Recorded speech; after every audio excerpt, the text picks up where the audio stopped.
Of where President Trump went with this speech. Marc Thiessen, an American Enterprise Institute scholar, a Fox News contributor, and someone who has written and contributed to presidential speeches done at the UN. And Larry Korb, senior fellow at the Center for American Progress, who served as Assistant Defense Secretary under President Reagan, both here for analysis tonight. Marc, let me start with you. What did you think?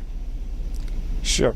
I thought it was an outstanding speech. It made me proud to be an American, to hear my commander-in-chief speak that way. I mean, look, what he did today was he recast America first, not as a call for isolationism. Remember when everybody on the left was so worried that he was going to be an isolationist. He recast it not as a call for isolation, but as a call for American global leadership based on the principle of state sovereignty, that free nation states, free, prosperous, and strong nation states are what is necessary to confront the dangers we face in the world. And he's absolutely right. You know, communism and fascism were not defeated by the United Nations. The dramatic expansion of freedom, prosperity, and opportunity that we've seen in the world since the collapse of communism isn't the result of global institutions. Yeah. It's the result of the spread of the American idea of free enterprise backed by U.S. military might and by the projection of American power and our allies. And that's what he talked about today. So, Larry Korb, the North Korean delegation was not in the room to squirm while he enumerated the atrocities that they have committed, including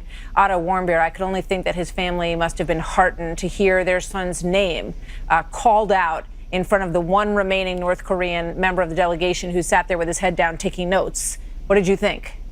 Well, I think he was right to do that, but then using the term rocket man made it sound like our relations with North Korea is a video game. No, this is very serious business.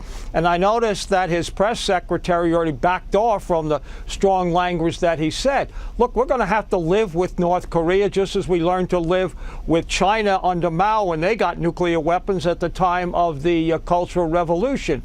And then when he used the term radical Islamic terrorism. No, even President Bush, who Mark knows well, never used that particular term because that doesn't help. I wrote those words for Bush.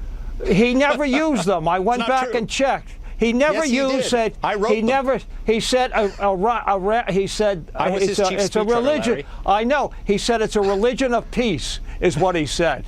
And he went to a mosque. Both can be true. The Muslim religion is a religion of peace. Exactly. However, there is radical Islamic terrorism that exists in the world. You know, there was a lot of outcry after this speech. This is Terry Moran from ABC. Let's play that. The words totally destroying a nation of 25 million people, that borders on the threat of committing a war crime. He's referring to the part of the speech where the president said that if North Korea went too far, the country could be destroyed. I just want to point out that Bill Clinton used essentially the same exact language in his own way. Let's play that and then get your response. It's pointless for them to try to develop nuclear weapons because if they ever use them, it would be the end of their country. All right, Larry first and then Mark. What do you think?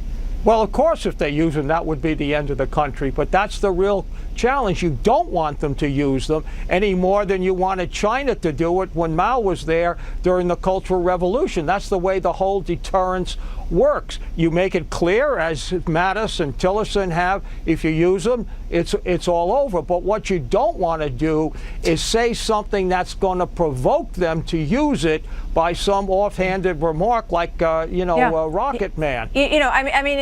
Mark, it's a good point. And you think about the fact that in the past, presidents have been very clear when they speak about Iran to say our enemy is not the Iranian people.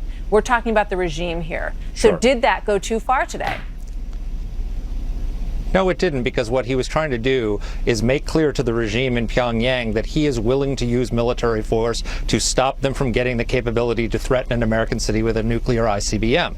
And one of the reasons we never had a cataclysmic war with the Soviet Union during the Cold War is because the Soviet leadership, and we know this from the KGB file, from the Politburo files and the Soviet archives that were opened up, they actually believed that Ronald Reagan was willing to launch a nuclear first strike. It was through peace through strength, and their knowledge of that they we never got to a war. Right now, the regime in Pyongyang seems to be convinced that they can do whatever they want and that there will be no military consequences. Donald Trump made clear today that if they do not back off their pursuit of nuclear weapons and the missiles to deliver them to the United States, then he will destroy their regime.